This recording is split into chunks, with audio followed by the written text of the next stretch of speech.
biso tolobi non na vaccin ceux qui vaccin bato bakufa ebele na Italie bokende kosunga ba italien ceux qui vaccin bato bakufa ebele na France bokende kosunga ba français na République démocratique du Congo Dieu est là tout en respectant les décisions prises par le président de la République, c'est-à-dire lavage à main, et il ne faut pas se saluer main à main, donc distance à 1 mètre, voilà, c'est ma précaution, mais toute ma précaution, tout en sachant qu'il y a un Dieu tout puissant qui est capable de tout. Nous croyons en ce Dieu-là, que malheur Oyo, et vous avez placé. Tingi va profiter de l'occasion Oyo. Na momo ba yibi mbongo pendant 18 ans et bazape libre na ferme munene ba fandi kuna mais ba lingi ba bimisa mbongo o ba yibi pendant 18 ans batondi te ba somba ba maputa o eza même biologique te c'est ba teke nango bato na $5 jamais ba ko benga o pacificateur mais ozoke de kokuta na kabila na c'est pour na devenir chef de l'État et c'est nataki comme un non vous êtes pacificateur vous devez travailler en tant que pacificateur mais aux pacificateurs aux même politique ya Chidas na kati ya République démocratique du Congo toyebi biye to ko tanga comme mais à la prochaine au mona na yeba tifi boyebi ngana na tomboka bani Okapi Congo Service pour vos démarches d'acte de naissance, jugement supplétif, casier judiciaire, acte de mariage et transfert d'argent, contactez Okapi Congo Service au 07 58 12 18 04.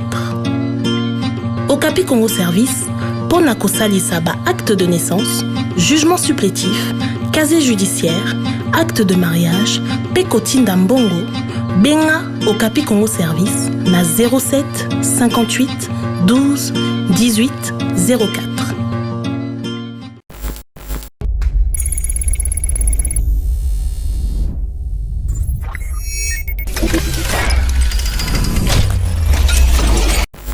Bonjour, bienvenue dans notre émission Éveil patriotique Yamkolo Malelo na Abbé Cholé tokomeka ko décortiquer actualité Yambo Cannabiso coronavirus 51 cas déjà confirmés dans la République démocratique du Congo. C'est avec Abbé Cholé où nous allons essayer de parler sur vaccin Oyo bazo lingaba team de la biso côté ya Mindele en concomitance na ba asiatique ba team de la biso vaccin na pourquoi pas ba banakaka et pas na bango non.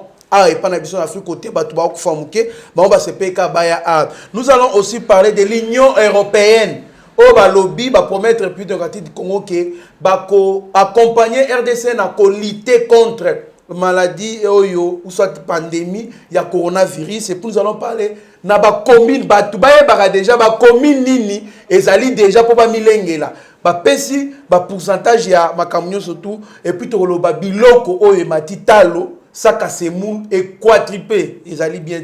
En tout cas, ministre de l'économie Batal Kambo, Abbé Cholé. Mais bonjour. Abbé Cholé, bonjour. Bonjour, Trésor Kandolo. Bonjour, Bandekonyo Sobalanda Kabiso. Nanzela ya Yeba TV. Eza Moussalo Biso Topona. Pour éveiller le peuple congolais, pour éveiller tout citoyen congolais à l'étranger ou ici, en République démocratique du Congo. Il y a un danger. Il y a une annonce. Il y a un journaliste Amaye Kandolo lobby Covid 2019. Ndenge ba commune a étalé ba commune ezali touché na makamba vaccin. Pourquoi biso to kanga munoko na mabe o elinge gete la République démocratique du Congo. Ndeo zango nozo mona toza na plateau ya Yeba TV pona ko lobela ko bikisa ba vie humaine en République démocratique du Congo. Pourquoi pas l'Afrique et même pourquoi pas le monde entier.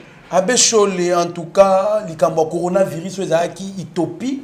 Illusion pour la bamisous ba on dit maté que ezali il y a solo ezo existé mais les lots banda qui na ka moko to komi kino na 51 cas oyo to enregistré déjà 2 guéris gloire à Dieu 4 morts. Abbé Cholé non comprendre notre propagation ezo que de moi rapidité qui se dit à quoi ba mesures prises bazo respecter en côté. Qu'est-ce que le gouvernement est en train de faire? Comment est-ce que na mboka misusu ba Chine ba ka ezo kita bazo résoudre déjà les kambouana ba mboka misusu mais et pas na biso et ali komata ezali kamunini? Qu'est-ce qui ne va pas? Naza prophète de malheur te. Mais na liro makambo ezoko kende trésor Kandolo ndeko nanga et kozala chaud na République démocratique du Congo. Et na ko profiter na nzela ya caméra na yo. Ko yebisa peuple congolais bazana libanda. Que dès que confinement na bino aussi là, bota la paix ba famille na bino.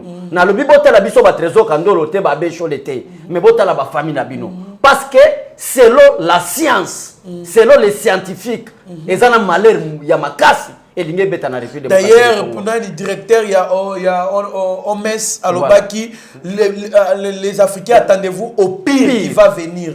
Donc oui, donc c'est-à-dire il y a les pires qui arrivent.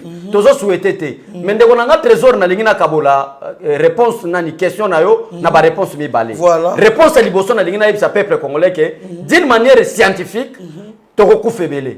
Ce qui tobi que vraiment que non applicabilité ya makambo onenge bandaki na Chine et tamboli Europe et pays États-Unis, Russie n'en parlons pas. Ce qui quand même à l'Irwana qui est ko quitter la République démocratique du Congo. En tout cas na yebité ce qui na bambule ko ya to mona naka. Et surtout que bango ba mboka moko baza déjà na développé ba pays émergent.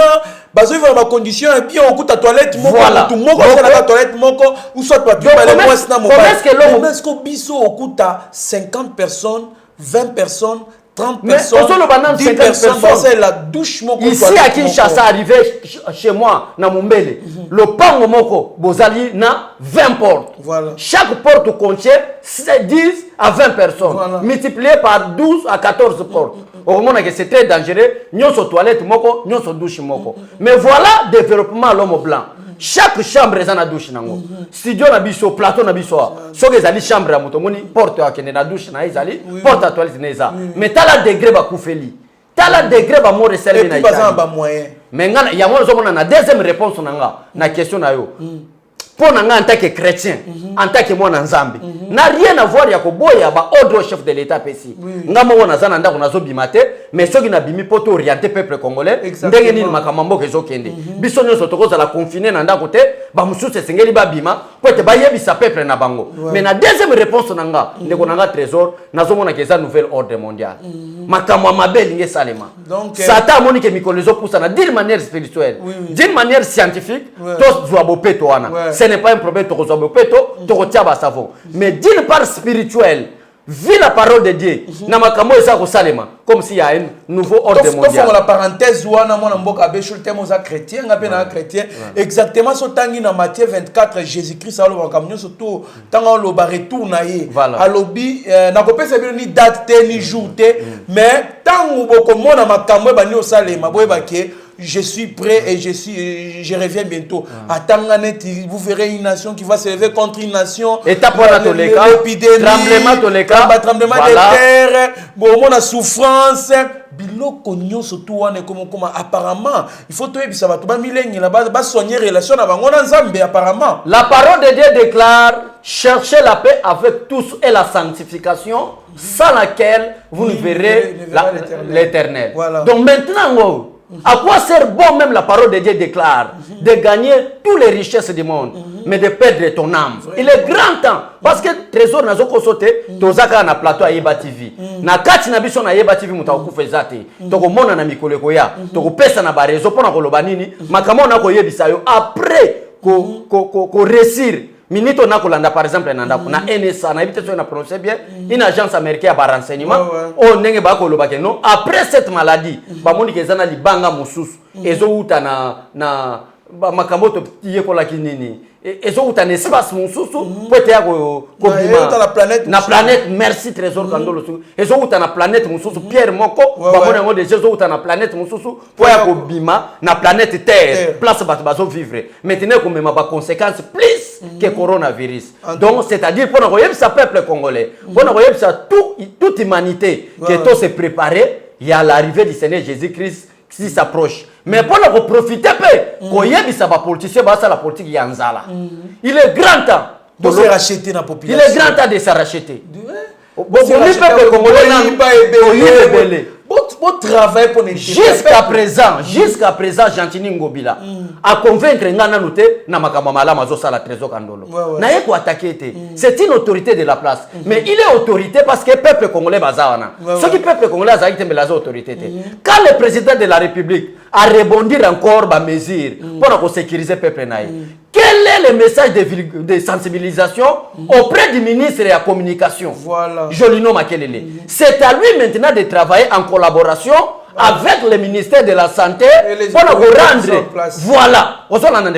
Maintenant, total place na uti koyebi so ke non et sengeli ba politicien congolais ba s'arracheter. Que fait Jolino Makelele? Na message via sensibilisation, ya vulgarisation. Jinani le ministre du média azo salanine azo sala le côté très ndeko journaliste afanye na ye ba réseau ezaka na porte parole à président de la République na porte ya gouvernement ça c'est quelle bassesse non défendre ici ce n'est pas problème de défendre un camp ici le problème c'est de défendre le peuple congolais. Je ne comprends pas pourquoi que na ba université dans le monde univers mutu ba que ce sujet muke à développer en haut. Vous pouvez développer à travers kaka coalition on a boy ba kamni bo ki ko défendre. Moi mboka becho on a profité na pesa ba remerciement non seulement na yon équipe mo ba TV y compris ngai ba to bazo benga ba remercier biso pona musa to sala bien que ba risque ezali belé mais to ozo quand même risque on a koya ko sensibiliser ko informer bana mboka o baza na kati pe baza libanda pe to kebisa bango ke ezali ya koinda makasi neti kasireka mapendano na États-Unis. Merci beaucoup mon vieux Bibert Timbalanga na bande konyoso merci. Chole tolo bananu sikoyo. Qu'est-ce qu'on ne comprend pas comment c'est-il que makambo oyo bandaka kanabato baza na mbongo po kitabato baza na mbwa moyente et bani na ba pays développé et kitamba pays sous-développé na mboka na biso awa et bani na ba autorité et kitana ba petit peuple qu'est-ce qui ne va pas ezali nini c'est-à-dire trésor ndenge na wuti ko yebisa OK oui c'est une maladie satanique. Mais moi, en tant que chrétien, ce n'est pas une maladie satanique, c'est une maladie qui est venue pour empêcher le pire Yamassoum. Le lot papa a makasi ne comme recadrer les gens bazon en donc cette maladie est venue pour recadrer des personnes indisciplinées. Exactement, so talibé na Congo na biso na Kinshasa batu ba changer. Nani mbidi bazo yeba noté batu ba comme ordre papa comme ko soit en charge. Kolango ezai sous changer, tu ne se déplaces donc, pas. Cette maladie est venue, même les Français, si quelqu'un ne t'écoute pas par des conseils, la conséquence est pour prêcher. Cette maladie est une conséquence. Il y a ma belle humanité à sali envers Nzambenaye. Il y a moi au trésor. Papa Fanny Nanda kuna bana. Azo kajole bana azo simba moi sinaye. Moya bimezate ce n'est pas une affection. Azo memana moi si pe na bana mais azana kati ya kobanga coronavirus pour ezo zela na porte. Dès qu'abimi coronavirus est attrapé. Donc pour nous sa peuple congolais, il est grand temps de se repentir. Soko zalaki ko boto la basi ya bato. Il est grand temps. Atoko senga bo limbisi na mobali wana teke, limbisa na bimana mwasi na yo, mais oyebisi eka ke limbisa na mabenyo sona sala yo. Il est grand temps de demander pardon parce que cette maladie sur la ni réflexion. Il y a Trésor Kandolo. Il y a Trésor Kandolo nenga lobby. Cette maladie est bannie dans les pays développés. Et ça va quitter dans les pays africains. Mais dès que bannie dans les pays développés, et bomi batte belé. Dans les pays sous-développés, le qu'on a vu sur le Congo jusqu'à présent tous na ba moins mort. Mais et bannie sous na bateau baza plus riche. Et ça va quitter na bateau baza plus pauvre. Mais et bomi déjà bateau baza plus riche. Mais tiki na bateau baza plus pauvre. Pourquoi na soutenir nini hypothèse ou soit idée la majorité, pas tout le monde, mais la majorité a bateau basi mambongo, banyoko la bateau baza plus bas. La majorité a pays puissant, banyoko la pays plus faible. Alors, il est grand temps de se comprendre que non, Dieu veut changer le monde. C'est ça. D'ailleurs, tout ça, moi, analyse mouké, na papa ba commune na biso. Tu sais que Gombe ezali commune moko oyo, ils ont bâtiment bo ya classe noble, bâtiment bo oh la classe des riches. Et exactement dans total la mona mboka abechole Gombe yango moko ezali na 22 cas découverts là-bas sur 51 cas. Gombe yango moko ezuli lokola 49%. Vous comprenez pourquoi tout le monde qui bandit quand il colo qui t'anasse Kintambo est en deuxième position avec 11% à 5 cas. Ngalie maye au moins ba commune ndenge na ba commune kaka ya des communes riches les communes riches Ngalie maye kolanda na 4 cas 9%. Kasavu buye kolanda na 3 cas 7%. Kalamu 3 cas 7%. Bandalungwa 2 cas 4%. Limete 2 cas 4%. Barumbu 1 cas 2%. Commune à Kinshasa 1 cas 2%. Ngiri 1 cas 2%. Et puis Lemba 1 cas 2%. Moi, dans Mboka, Abecholi, commune, district, au début, district, il y a des pauvres. Ils allaient Tchangou. Excusez-moi pour ce terme. Namoko d'ailleurs, na zamwa na Tchangou, na kol na Tchangou, na vandagati lelo na Tchangou. District, il y a des pauvres. Yangwana, ils ont touché té. Côté population, va vivre dans la paupérisation, donc pauvreté à Kosakanate. Va vivre dans des conditions inhumaines. Va tambolaka, on a zéland, donc on va faufiler. Faufiler, je ne comprends pas. Qu'est-ce qui ne va pas? Bon, ndeko trésor kandolo, to uchiko solo nayo. Oui. To uchiko solo nayo awa. So okomi na Pascal, okomi na marché de la liberté. Omoni degré ya bato babima ka place wana. Oui. Et ko salo somo Bekatef. Route Mokali. Voilà. Kingasan. Omoni degré bato babima wana ozotala na pandémie ozoya. Na épidémie qui pointe à l'horizon. Na degré bato babima. Mais mata mutu moko aza. Mata mutu moko aza atteinte. Mais na ba commune ozomona geza très propre. Tout va faire à distance, ils sont véhiculés. Oyebi pe en plus na ba quartier lokola ya Tchangwana. La majorité après ya mama pa weza clôturer te. Le bas c'est dernier ta ba clôturer. Na lingina lo basu nini ke okomona mutalongwe na ngambu ayeko senga Mungu wana ngambu. Mais baza atteinte. Ate oza moto na ngambu. Ya ngwana trésor na oyebi sa peuple congolais, c'est une punition de l'Éternel. Mona linga ke mande ngwa. C'est une punition de l'Éternel. D'où il faut arranger notre relation. Voilà, il faut arranger notre relation. Nous avons raison. Pourquoi vous voulez gagner tout, mais au perd de Amnaï? Vous avez beaucoup d'argent. Maintenant, il y a coronavirus à l'horizon. Maintenant, et je mets en garde toute personne qui veut profiter de cette occasion. Tout politicien qui veut profiter de cette occasion pour te amatissa biloko trop cher. Je te mets en garde. Et ça, point mobimba bécho le tout. Oyebi que yo, aux journalistes, batinyo ba yibayo. Ozana ngambo IDPCT, ozana ngambo la mukate, mais oza peuple congolais, au métier na yo ezali journalisme. Tu défends tout le monde, mais au tel me la rappelle muto asali mabe. Mais ngana ko yebisa yo lelo. Lelo oyo ata yo kozala d'accord na ngate trésor. Ce pays a été détruit pendant 18 ans par Joseph Kabila. Mongo Kabila yibi pendant 18 ans na famille na ye. Donc balingi ba profiter l'occasion oyo. Na momo ba yibi mbongo pendant 18 ans. Et bazape libre na ferme munene ba fandi kuna. Mais balingi ba bimisa mbongo o ba yibi pendant 18 ans batondité. Basomba ba maputa o eza même biométrique té o ezali même plutôt biologique té c'est ba teke nango bato na $5 to lobi non. Trop c'est trop. Il est grand temps à côté de mon peuple congolais. Tobo et le Kwana. Et je voulais attaquer aussi le ministre de la Santé. Ce ministre, pour nous, ça m'a bandé qu'on a vu sur INC. Que biso tous un problème na bangote. Mais biso tous un problème na bantivalère. Au moment de l'eau, Jeannette Kabila a été accueillie par le ministre de la Santé, qui est docteur Eteni. Docteur Eteni est de l'IDPS. Il y a te mettre un peu en garde. Pendant que le baké na IDPS to bomba kabami ibité. Makamo ba eko proposition ya maputa pour na ko bomba zolo na coronavirus. Par Jeannette Kabila, na sima fondation Musée Laurent Désiré Kabila. Biso peuple to bazoteka ngo $5. Pour nite ba pesa bato fait. Voilà, na mbongo nyoso ba yibi. Non, c'est pas. Ya wana zomona ndeko na nefo zalaka juste yebisaka bato ke babesho le bazaba un homme honnête ko yebisaka tango to ko temela Jolino Makelele. Po to zomona ke azana incompétence. Tango to so telemela ngobila, to zomona ke azana incompétence. Lelo oyo. Docteur Eteni asalina lelo comme abete. Mais du fait à recevoir proposition moko boye. Malgré ça non application na ngote to bandi ko telemela. Bon, en tout cas, voilà qui parenthèse to fongola qui plus na angle moko spirituel abeche tozo ngaskoyo et bongo toyoki bazo préparer vaccin moko kota mindele baya ko banda yango cible na bango ezali Afrique babanda pona coronavirus. Or tant autant ba statistique batu ba kufi plus na Chine na Europe précisément na Italie, Espagne, France, Belgique et consorts. Mais pourquoi Koufi? Pourquoi c'est mal ici? Ok, Batouana Balinga, ils sont à Babylone, moi, ma baie, Oyo Bazo, Tchanet, ma poison à retardement. Bollier, Yango, Sima, Bokoya, Kosibir, Nasuka. Alors, est-ce que les alliés opportuns, ceux qui n'ont que important, Bayako Bandaka en Afrique, pourquoi pas, n'est pas na Bango? Ce qui réagir dans les Cambouana. Ngana lobakaka ndekonanga trésor vraiment merci beaucoup.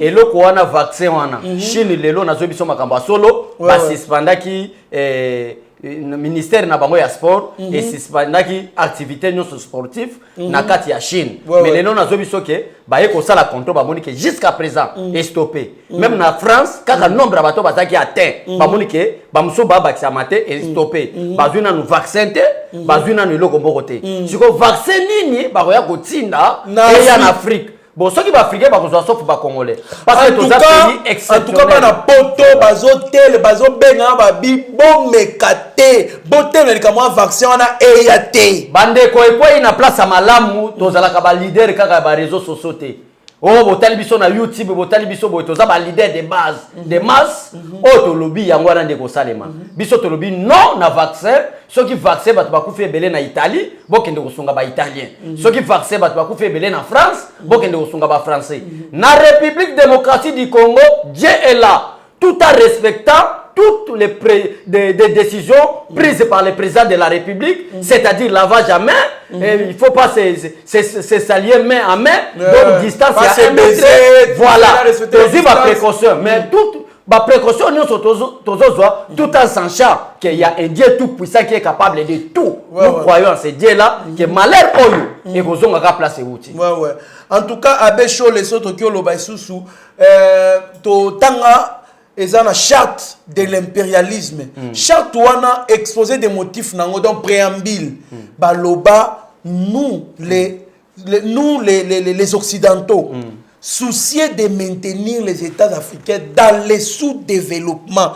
Donc occidentaux bazalaka pour ça ba mettre biso ba maintenir biso na sous-développement bango baza na ascendance moko sur biso poto dépendaka na bango yango mona économie na biso extraverti vers bango ba politique na biso extra ba cause il faut bango baza na même ici ba cause na biso alors oyo ekoki kozala une façon ya koluka moyen ya kozwa ascendance moko boete tolandi pe Union européenne alobi aza prête pour accompagner RDC dans la lutte contre le coronavirus. Mais pourquoi tu as lutté et pas dans bango bazo kufa cascade?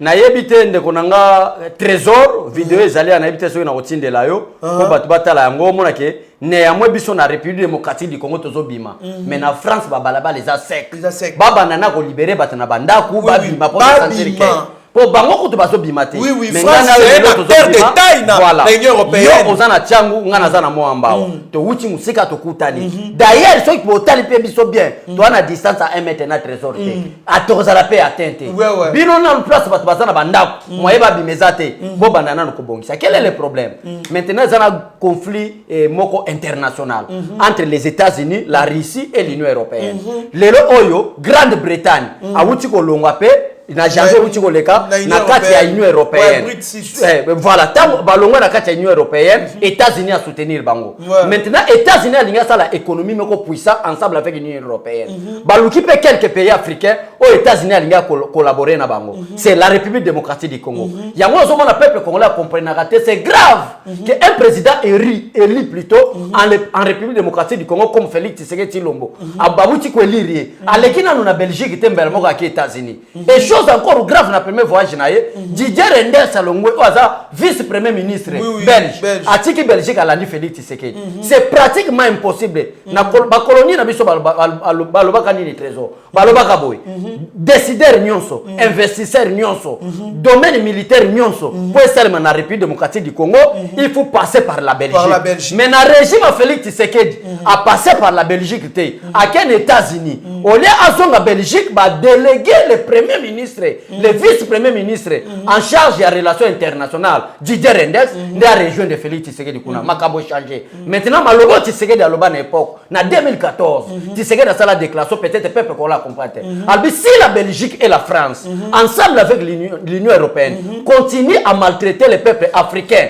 ils vont regretter un jour et regarder la République démocratique du Congo par la fenêtre wana maloba Tshisekedi mais ça allemand je crois c'est un allemand aloba boy l'Afrique a la forme d'un revolver dont la gâchette se retrouve en République démocratique du Congo. La paix, la sûreté au monde entier bazelaka. Avant même l'arrivée du Seigneur Jésus-Christ, ça va commencer en République démocratique du Congo. Alors les Américains ont compris, babandi ko comprendre que non, il faut faire des alliances. Maintenant, le régime Félix Tshisekedi, ils ont une coopération malamu avec les États-Unis d'Amérique pour être tout ça. L'Union européenne a proposé, la Belgique a proposé, c'est déjà gâché. Nani trésor qu'on a rechuté, on a fait un mandat à Joseph Kabila et Nani Belgique va kataka relation militaire na République démocratique du Congo. Tout ça un problème sérieux. Voilà. D'ailleurs, expliquer déclarer nani représentant l'Union européenne à Congo, personne non grata, et puis bakangaka nani bakangaka maison Schengen, coopération vraiment qui bien été. Voilà, pour le Lobanine. Mais to pesi bango ordre zongate na régime Félix Tshisekedi. Félix Tshisekedi aningisi Europe entier. Pour elle bamoni présente à Félix Tshisekedi aux États-Unis. To sali coopération militaire entre les États-Unis d'Amérique et la République démocratique du Congo sans passer par la Belgique. On va sanctionner dans le domaine militaire. La Belgique va regretter. Il y a aussi 5 pays, voilà, 5 pays au monde où le paix va téléméla qui résultat Félix Tshisekedi. Les pays où on a nous c'est ça pays, il y a l'Union européenne. Premier pays la France, deuxième pays la Belgique, la Grande-Bretagne. Grande-Bretagne du fait que bazar relation avec les États-Unis, tout est maintenant calme. Donc on a voyé ce peuple congolais. Il y a maintenant l'économie mondiale entre les États-Unis d'Amérique, la Russie et la Grande-Bretagne. L'Union européenne va comprendre ngo. Ne ba lingi ba tia conflit moko na kacha ba politiciens. Chers messieurs politiciens congolais, faites attention, sauvons des vies humaines, sauvons les peuples congolais. Voilà, en tout cas, sauvons les peuples congolais. Moi, Mboka Bécho, le bon moto le Belkamouya, hausse des prix des denrées alimentaires, na ba wenze, na ba carte, voire même par-ci par-là. Je ne sais pas, ministre économie a comment lettre a interdit na ba opérateur économique qui surtout mutu moko teme ka ko matsabilo qu'on a moment difficile au tozo leka na mboka na biso. Mais à ma grande surprise, apparemment bazo respecter mot d'ordre ou communiquer au ministre économie à PSAT. Comment c'est dit que sac il y a 25 kilos, il y a farine de maïs au to bengaka a communément, sac il y a semoule. Et le moins à 27 000 francs, 32 000 francs, comme 65 000 francs, 55 000 francs. Ça ne s'explique pas. Où est le ministre de l'économie, mon amboka bécholé? Asa pe abino ya IDPS. Finalement, kaka ko tchande konaye directeur. Bande konaye parce que c'est yende akazi ate mutamema biso na kati ya IDPS les anti-valeurs. Si vous êtes anti-valeurs, IDPS c'est au soutenir. Et tu es au soutenir. Quel est maintenant le problème? Les gens ont pouvoir, mais il manque de décisions. Or que si Dieu vous confie les pouvoirs, vous devez aussi avoir des décisions à prendre. Quel est le rôle de la police au sein du gouvernement? La police va bien au service de sécurité qui soutient tous les ministres. Dans le domaine du ministère, si on a posé à force, il doit appeler la police pour nous soutenir. Mais que fait le ministre de l'économie? Chers frères, chères sœurs, la pandémie à coronavirus Covid-19 n'est pas une fiction mais une réalité. Aujourd'hui, la République démocratique du Congo a déjà enregistré une dizaine de cas testés positifs. Pour nous protéger nous-mêmes et protéger les autres, il est vivement conseillé de suivre les règles édictées par l'OMS et le ministère de la Santé. Ce sont des gestes simples mais efficaces.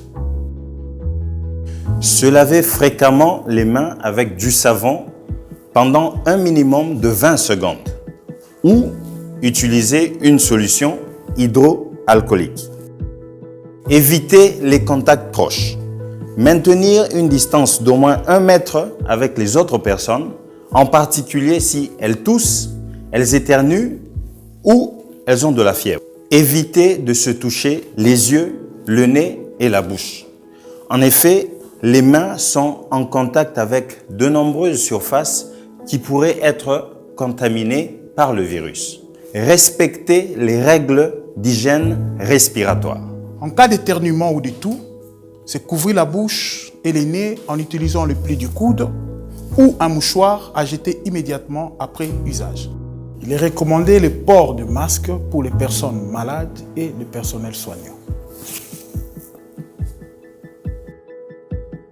Pour les personnes qui se trouvent ou qui se sont récemment rendues au cours des 14 derniers jours dans les régions où le Covid-19 s'est propagé, voici maintenant quelques conseils. Si vous commencez à vous sentir mal, même si vous n'avez que des symptômes bénins comme des maux de tête ou un faible écoulement nasal, restez chez vous et contactez le numéro recommandé par le ministère de la Santé. Seulement en cas de fièvre, de toux ou de difficultés respiratoires, consultez un médecin sans tarder, car il peut s'agir d'une infection respiratoire ou d'une autre affection grave. Covid-19, ndana yo na Congo, na kusuki sayo. Tous Tous contre le Covid-19.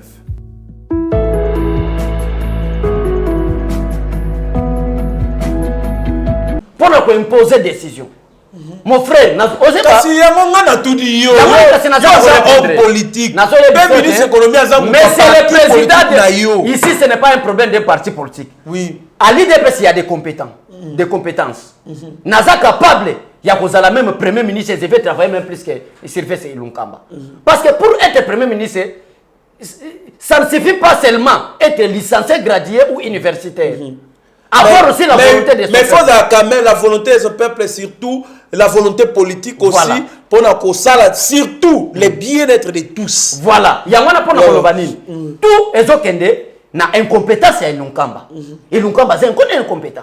Je vous dis. Mais ceux qui osent à charge wana ont endossé yango. La premier ministre wana pena eza na sens. Puisque mutu oyazali ministre titel il y a ministre le gouvernement mon frère mutu komi communiquer wana. Mon frère capacité ya kokota en collaboration s'il vous plaît en collaboration na batu oyo bazali capable ko utiliser force na terrain on lobby bien ba policier alors pour nini tie na loba na démission misusu awa batinda ba agent na bango va se déguiser ba yebaka nani azomatisa biloko nani azomatisa te mon cher Kandolo trésor population zonyo kwa na ko sa yote na ko défendre madame wana te na zo lobelo makambo eza sérieux le gouvernement c'est comme dans une famille papa azali maman azali mais toute décision revient au chef de la famille qui est le papa. Ça c'est clair. Nazo défendre Akaziate. Akazia makambo ko sala Akazo ministre économie wana. Cette dame wana. Yende ba ko benge Akazia. Miss Akaza. Soki Akazia. Pona ko lobani. Soki Akazia. Pona ko lobani. Pona ko loba maintenant il doit imposer na domaine na ye. Il doit imposer même la force. Oui. Mais oui. Ce n'est pas la dictature, c'est imposé. Bon. Malheureusement, pas de Azali Azali a eu des diaspora. Oui, malheureusement, tu aurais qu'il y ait Azali victime, il y a coronavirus. Peut-être à moi, sur terrain. Peut-être sur terrain. Mais que fait cabinet naye mwanamboka Béchou? Il y a le vice-ministre de l'économie, cabinet Pézali. Oui, cabinet. On a dit que tout dépend du premier ministre. Parce que quel est le rôle du premier ministre? Dès que le premier ministre, si c'était moi, il Ilunkamba dans la situation, un ministre qui ne travaille pas bien pour l'intérêt du peuple congolais, pourquoi pas le suspendre? Pourquoi pas? Parce que c'est lui le chef. En tout cas, voilà. Mais c'est le président de la République, tous les incompétents. On ne peut pas être à la fois pacificateur et en même temps, vous êtes en train de faire des choses en coulisses. Non, mais c'est le président. Tous les incompétents au sein du gouvernement, même au sein de votre cabinet, les incompétents doivent être chassés. Abécho, tu comprendre que le dossier, puisque les dossiers, il y a moko ya parti politique nabino alors moyen to kota na mozindo ezalité mais elo comme sous na kyo ebisa yo Abécho bazo ba koisa kike mutu oya ko respecter ba mesures prises par le chef de l'État ba décision azwaki bazamba mande ba ofuta ba to moto o memi 2 personnes na simana yo ba okofuta 50 000 francs ba tu ya mituka ozo respecter to ofuta 100 000 francs nazo tuna mbongo wana ezokende wapi lobi muto moto amemaki ngai il est en train de se plaindre sur la moto donc sur place chemin faisant azoye bisangai. Vous n'avez comprendre te bazo taxer biso so bakangi moto 50 000 mbongo wana est-ce que vous comptez na caisse à l'État? C'est ça la question majeure que je vous pose. Mon cher, en tout cas, le président de la République a sillonné na ba motocycliste nyonso te. Le président de la République a kotango la place nyonso te. A promettant qu'il y ait séparation du pouvoir. C'est maintenant aux Congolais d'abord. Il y a un gouvernement qui a soutenu les Congolais. Et ils ont les Congolais. Tout se prendre conscience que non, danger est en Mboka. Maintenant, heureusement, le général Kassongo, na mibeko na instruction ou tiko pesa sika, pour na koloba ete a moni tracasserie oyebi na so komi na victoire tracasserie eza ko selema ba ya ba roulage on dimate so ko zwinzela oyo ya bon marché ozokende côté ya ina balabalo sa ko ina quelque part ba roulage ba za otema tracasserie eza ko selema te malembe zembe sala ko timine mais trésor et sengel peuple congolais ba ke mboka oyo ezala ki sumboka te place ba za ko ba ki ba mboka eza Congo ezala ki te. Maintenant, le rôle à Félix Tshisekedi maintenant zanine. Et ça, quand on est là, biso ba immeuble te. Et ça, quand on est Congo, pour réhabiliter Mboka. Voilà. Donc Mboka ezala ki lokola train ko tambola. Mboka Congo. Et ça lokola train ko tambola mais très gros tambola sous te balongo yango. Rôle ya président de la République na 10 ans na ye mutako sabinote. Et ça ko longola Congo ozo isango na rai po ebanda ko tambola. Nde yango zo mona bere réseau continuer ko sila nango. Faites confiance au président Félix Tshisekedi ngana beta ka. C'est bon on est que na ba poche ba ko canaliser ko la trésor public. Yo zala ki dire que un jour de directeur général Rabank est-ce qu'il y a une personne où azo la ndela batutu bazo arrêter ou ba okanga ba futa ba man na bango. Nazo yebisa yo epa na biso batabandu ndo balobake ntaba aliaka makala ka journée moko te mino komi mwindo. Muto nyusa piller banda régime à Mobutu. Na 18 ans Joseph Kabila nazawa na plateau na un jour nazo yeba makamo nazo ba c'est retour s'arrêter. Yo zala ki dire que un jour mutu lokola directeur Rabank akokende na prison akokende na kachote zela na sisa hypothèse directeur général Rabank le patron des patrons par rapport au yebaka na régime passé en tout cas na ndima est-ce que ça yeba que minito alinga porter ba haute autorité na présidence de la République plainte. Ah bon? Je vous dis moyen to lo bango ezate plainte eza déjà moko ya ba contaminer na cabinet président de la République. Na boy na ngana tan ko ba be sur la fingaka na ko finga to nom de Jésus na ko lobaka vérité. Mok directeur général soki Thierry nani bobengaka ya Rabank a porté plainte. Ya ngozo mona lelo bato e basa na présidence de la République. Ba ko intimider le procureur général près de la cour d'appel ya Matete. Balobi Kemba biso to s'approche après il doit être protégé par le ministre de la Justice. Après et puis le président doit le protéger. Le président ne protège personne, c'est la constitution qui protège le président. Non, dans le sens il y a Kolobake, Moutoua intimider Moutouté, nous allons respecter la loi. Mais le procureur, nous sommes la bouche autorisée à peuple congolais. Sala Moussala.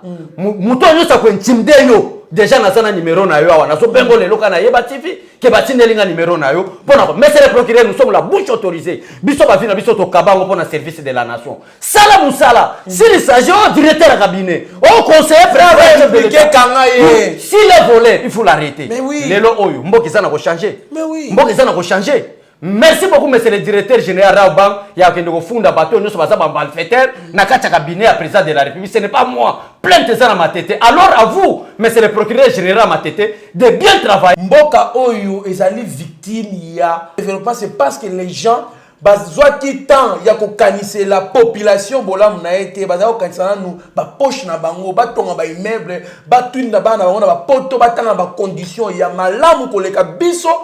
Tozana mboka o tozana ba condition ya bien tozana ba moyen ok ba potote ezali parce que corruption ezala ki bazo ba mbonga muyibi quelqu'un qui est premier ministre qui construit une université oyo mboka na ye atikala ta kozate quelqu'un qui est premier ministre qui a plus de 300 parcelles et immeubles construits ezali passe mingi. Alors je pense que pour lutter avec la corruption il faut commencer à arrêter ces gens-là. Il faut qu'on ait un pouvoir. Pourquoi ça va influencer, ça aura de l'influence dans bateau bazan assez de sorte que bateau wana babanga ke non bakanga ki kingani bakanga ki owana c'est que nga besoin na yebi ba okanga en tout cas mon konzi justice wana sala ngoka ndengo sala mutalengisa ote biso toko soulever population bazan simana yo abechole. Alors concernant makambuya ya ba décision au bazo kota ko mboka il y a une personne à l'Arabiso à lobby ponaye ba limitation il y a nombre de passagers dans ba bis et ainsi de suite normalement il fallait souka na Kinshasa dans sens nini parce que il faut ba yeba que à part conséquence ya maladie wana ezali kokufa mais conséquence mosu pe que ya makasi pe boyimba population ezali la famine c'est qu'il ne faut pas négliger tant bazo tchak Kinshasa en quarantaine au moins que bazo casser Kinshasa na ba mouvement mususu esa ma poke biloko s'il vous plaît na cheveux na s'il vous plaît na biloko mususu yaka et puis il fallait ba décision ezala kaka na Kinshasa maintenant ba intérieur te bato ba ko kende libanda na libanda Kinshasa ba ko ça ke osombaka billet na yo 5 jours avant oyo osombi billet oyo ko voyager 5e jour là nous likanisi ya mwana mboka 5e jour oyo ko somba billet na yo et est-ce qu'on peut voyager alors tant qu'on un jour on va bien déjà prélever déjà son inayo va tester yo vous comprenez attends ma prélever on va tester yo alors c'est que jour tant yo va comme maintenir yo va non ça va kanyo na au bakanyo positif ba mettre ba chom penser que non yo au voyager te pour na ça peut résoudre beaucoup de choses au lieu que ba casser ba tout ba voyager te pour te que zale koki koya terrible. Mon cher, on a maladie au babenga coronavirus. Et ça, mon délai est créé pour les Africains. Conséquence, minute on nzambe azana ko corriger bango malero balinga ba yo moko na débit na débat uti osala to kozonga soute yo moko uti osala déclaration il y a président banque mondiale ndenga loba que les Africains doivent préparer au pire. Quel est le pire à travers coronavirus? Alors nous devons se protéger. Ozomona par exemple Dieu me voit na moi ndamba loso na sombi lelo soko ye Dieu merci ozande kona biso aiba TV akome pa na ngai bi presque na sala ozolanda moi muke na kosomba na kokabola c'est ça même l'amour. Je te jure na la télévision na kota raté moi ndamba loso nga na sombi lelo na ba porto nyoto toza na okende na kaboli ndamu na parce que na ba information toza nango ba yebisi biso ba bike lobby o ya lobby en tout cas peut-être mouvement eko zalaté c'est l'obé information c'est à prendre ou à laisser alors na muke nzambe pa mboli ponga nzambe pa batela ngai muke na kozwa je te dis jour eza boko ya même na Dieu merci on a place biso toza plus de 10 portes je te dis la vérité alors pour la voyer ce peuple congolais nini na kufa no fanda quelques jours au kufa na nzalate je te dis au kodaye na nzalate na fanda en attendant pour quelques décembre mais pas ya Congo et to comme même le 15 avril te ya Congo na zo biso ko sila na koyebisa sous peuple congolais boye na ofanda na ndako pendant 2 semaines.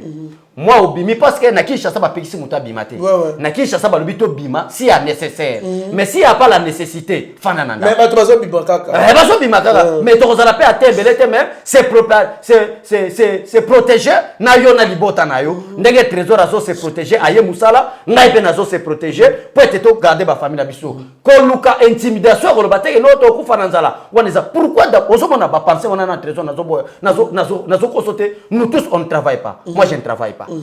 Donc ceux qui n'ont pas travaillé, c'est-à-dire en d'autres termes, bandeko peut-être balanda biso moment donné babenga biso po basonga biso. Ozolanda, ça je suis sincère, on ne travaille pas. Félix a nommé biso te nanuté, mais na éviter peut-être ba nomination peut-être ko bima ba PCA to bima déjà nzambe yemoko ayebi volonté ne ko disama. Merci beaucoup. En tout cas mon mboka bechole concernant sous makambo ya coronavirus toyoki quand même il y a na Chine kuna baka misusu ezali constaté te ou soit découverte baka il y a batro bazali contaminé na coronavirus. D'ailleurs il y a une maman il y a 103 ans oyo ba testé kisi moko basala ki ba ménage basala ki la maman là a été gravement malade na coronavirus mais elle est totalement guérie. Et puis tolandi na Inde bazui déjà kisi moko boye oyo ba meka ki 7 personnes batwana ba biki sur place ba traité bango dans 6 jours ba biki.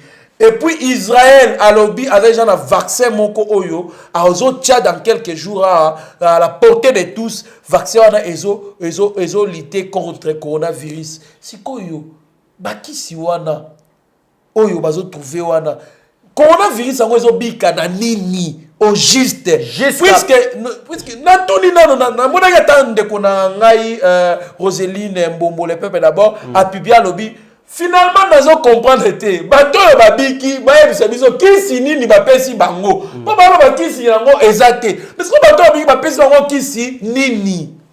C'est une maladie diabolique. Bah créer uniquement pour les Africains.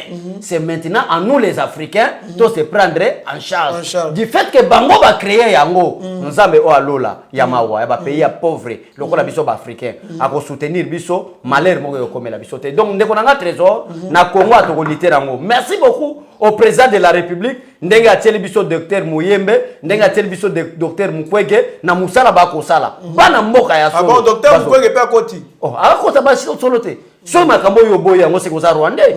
Pour vrai congolais makambo il faut akota lokola ba docteur Mukwege. Merci beaucoup docteur Mukwege, ozana soutien nanga, ozana soutien peuple to soutenir yo na musala malamu zo sala. Merci beaucoup pe na mwana mboka Fally Ipupa oyo asali initiative mo boye ya batuba ba contribuer ka mbongo à travers fondation na e po na mikolo koya ba kobanda koleka na ba famille oyo baza dans les besoins ba kabwela bango biloko kolia. Et c'est le moment très important au fallait sali mais il faut okumisa e mais ngana moni yango avec beaucoup d'erreurs. Erreur na sens nini esengeli compte wana basala ngo compte Fally Ipupa te mais basala ngo compte Fally Ipupa mais dans une banque de l'État pour qu'ils la sécuriser pour qu'ils la droitier pour ndenge na yebi ba congolais ndenge yo lobby ndenge ngape na bakisi boy ba comme sango shida première fondation musicien ça fondation Fally Ipupa te to mona ba fondation we rason ebele leka toute vérité n'est pas bonne à dire to yeba makamo leka wana biso to za ba défenseur ya peuple ko to loba makamo na simasoni te bokendo ko tia est-ce que croyez-vous vraiment mbongo so ba tie fondation wana ce n'est pas pour décourager des gens mais pour qu'il y ait un peu de sécurité pour mboke kota mbongo ekote belé pour l'intérêt à peuple congolais. Croyez-vous vraiment que fondation la suite dans une loke bamboke kote comme par exemple 5 milliards. 5 milliards de dollars on c'est un service à peuple congolais. C'est du mensonge. Même ici à l'état congolais ali sécurité à ce moment là même biso ba c'est clair. Merci beaucoup mwana mboka Chole. Est-ce que oki kozana mo oki opesa ba congolais en général. Il y a ville province à Kinshasa, il y a Katanga côté déjà coronavirus c'est commis pour na et puis le mot de la fin na yo. Merci vraiment Trésor Kandolo, merci Ndekonanga Abigail Kilungu, Shagi Ochuji, Dieu merci Ndekonanga DG Nabiso, Steve Konde, Mitterrand, Bandeko Nyonso ya Yeba TV, ndenge bo pesa confiance, to pesa communication IDPS. Mon cher, je te dis la vérité, ce que yo la même témoignage na biso na IDPS, biso to za batu mo ya côté ya mbongo nanu te. Ce qui mongo tout nande konanga pasteur Gili oye ba ne ba $5,000 zoya biso to mona nde musala ba vu même association ba aventurier mongo boy ba yiko pesa mongo lelo na tongo lelo kandolo o to sala missionaire mongo komi $7,500 to kabolanga nande konanga mais to tiko trahir jamais ba yiko lukati na ndako mais merci beaucoup papa Nick Mukamba papa nanga PDG Nico Business na Lubumbashi bango nyotaka bataille de pesa ba motema malamu asombi plus de 500 cantines oya ko sokola maboko atiena ba kwenyo so stratégie ya Lubumbashi nani wana PDG Nico Business na papa na biso Nick Mukamba pona ko boya coronavirus donc merci beaucoup mais na koyebisa gabwa jamais ba ko benga au pacificateur mais ozoke de kokuta na kabila na se pona ko nuire chef de l'état et c'est nataki comme muto non. Vous êtes pacificateur, vous devez travailler en tant que pacificateur. Mais aux pacificateurs, aux autres même politique il y a Jidas na kati République démocratique du Congo. Toyebi, yé to boye ko tanga kombe mais à la prochaine au mona na yeba tifi boyebi ngane na tomboka kati. Nzamba pambola bi. Merci beaucoup Abe Chole Bozaki ebele pona kolanda biso Den Lukusa na Lubumbashi, Vital Musampa Lubumbashi, Ali Kano na Lubumbashi. Bozali ebele o bopesa biso opportunité ya keto tema liboso bino to lobela bino to pesi merci na Sami MTC na États-Unis, Trésor Bangi na États-Unis, papa Jacques na Canada, maman Arlette ONG Bethesda na Canada na papa Jean Dédié na Canada, papa Jean na Beni to pesi merci na Mapendano Kasereka Josué, merci na mon grand frère Bibert Chimbalanga na France, Bozali Ebele, Élisée Walesa, Yvonne Mayasi, BBC na États-Unis, en tout cas Bozali Teme Bele Moninga Malamu na Londres, Saint Mafunga à Londres, tout petit merci. Bozala branché sur Yeba TV, Bozala au grand jamais d'ici. Mieux vaut être maître de son silence que plutôt esclave de ses propres mots. Merci.